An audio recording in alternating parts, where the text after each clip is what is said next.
What's up, guys? I got a standard match for you against a guy by the name of Jim with a bunch of numbers. This is a game from one of the streams that I had this weekend, Friday, Saturday, Sunday. I think I ended up streaming all 3 days, and I really only got good games on Saturday and Sunday. It was at the point on Friday where I was like, I'm not doing good with the pokes I have right now. I want to salve some new stuff, maybe mix it in with old stuff, and then see how that works out. So that's what I kind of did. I have 2 old pokes here, and then I have 4 new ones. I didn't really have a lot of Garchomps because the last time I salved a lot of pokes was before Chomp actually came down. So it was about time that I updated a couple of things and just tossed some dudes together and figured I'd see how it works. So he decided to lead off with Heat Train. I figure my Infernape is actually going to be a decent lead because I can actually go ahead and bluff that I have U-turn or just go for that. But I'm actually an adamant Choice Banded Iron Fist Infernape. So what I'm going to do is I'm just going to punch the shit out of its Ninetales, and that's it. That's it for this turn, because literally it comes in and it dies as quickly as it brings in the weather. But if there was a weather war going on, he would have lost it on turn 1, but I actually don't have any weather going on this team. So he gets his sun up, and he was probably expecting to come in, take it, and then just maybe do something next turn. I don't know, just see how much that did, maybe go from there. He probably didn't want to bring in his Starmie on the off chance that I was going to end up going for the U-turn. So I guess that kind of worked because he did get his weather up, and his weather is here to stay. So potential death fodder, maybe, maybe not, whatever. But Starmie versus Infernape is going to be something that you guys are going to see a lot in this match because it has always been a natural check to it owing to base speeds and whatnot.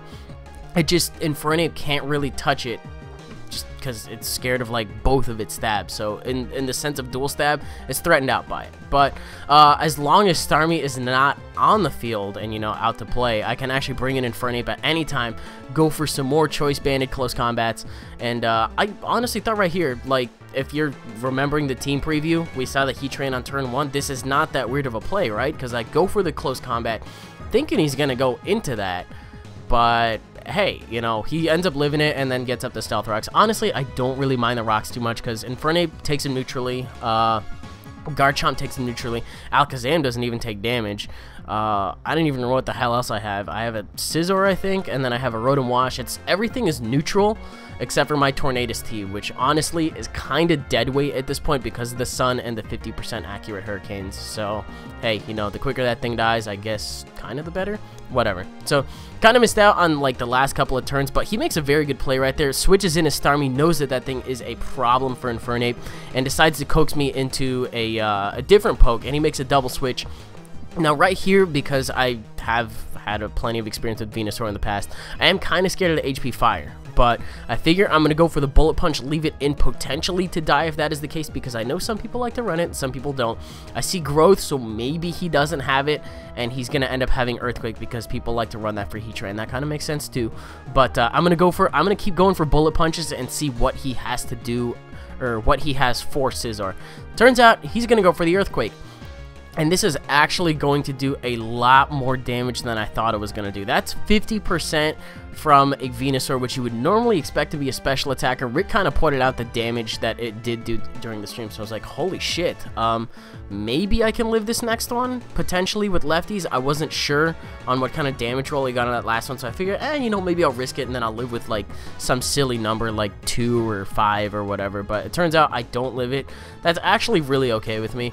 Because, you know, there was a decent amount of fire types on his team, and honestly, I just didn't really see too much use with Scizor, so that's fine. Gonna bring in my Infernape, though, and I know because it's, you know, Choice Banded, Iron Fisted, Adamant, all that shit, I'm pretty sure that this crit didn't end up mattering if he is an offensive Venusaur, so you know he's using it in the sun? Probably is. So, in comes freaking Starmie for freaking Infernape again, and this happens a lot in this game, but I'm going to go ahead and bring in my Tornadus, potentially as death fodder, depending on what he wants to do.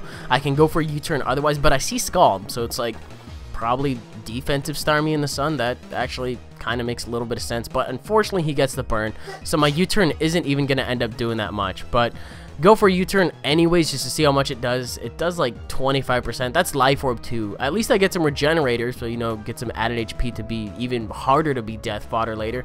It's like I try to sack it and it just keeps hanging on life. I don't really understand here, but I got a U-turn into something.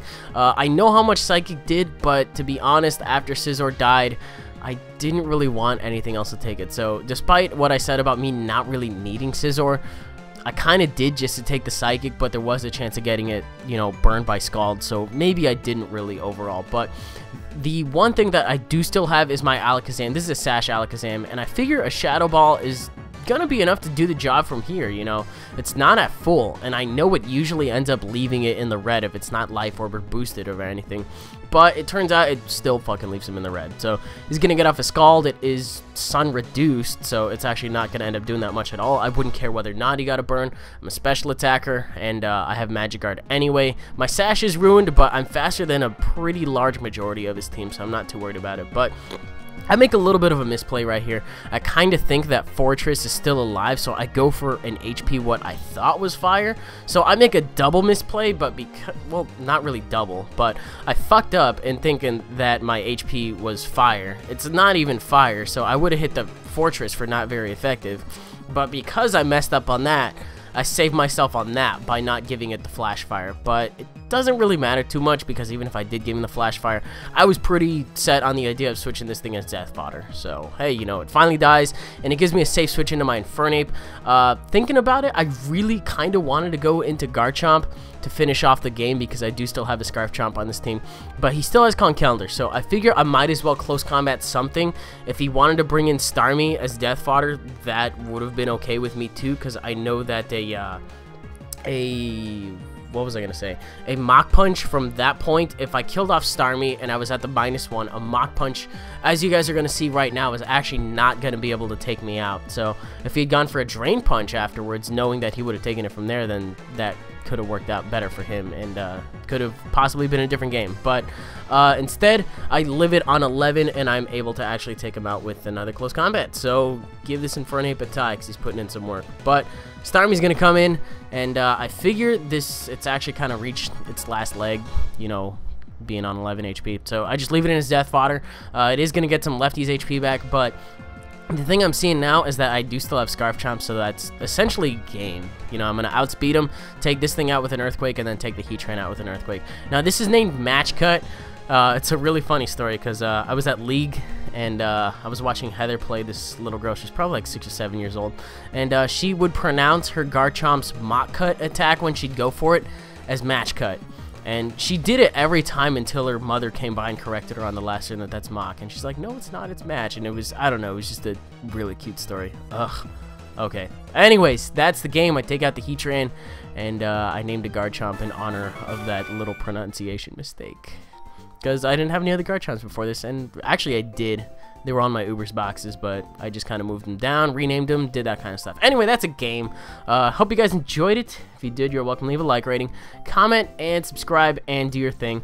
And I definitely got more matches coming up, but I think I'm just going to do 3 battle uploads a week, and then do TCGO on 2 days of the week. No More Heroes is going to be on Wednesday, and that's probably going to be a rough idea of the schedule I'm probably going to have laid out from now on. So that's what we got going on, and I'll see you guys on the next one.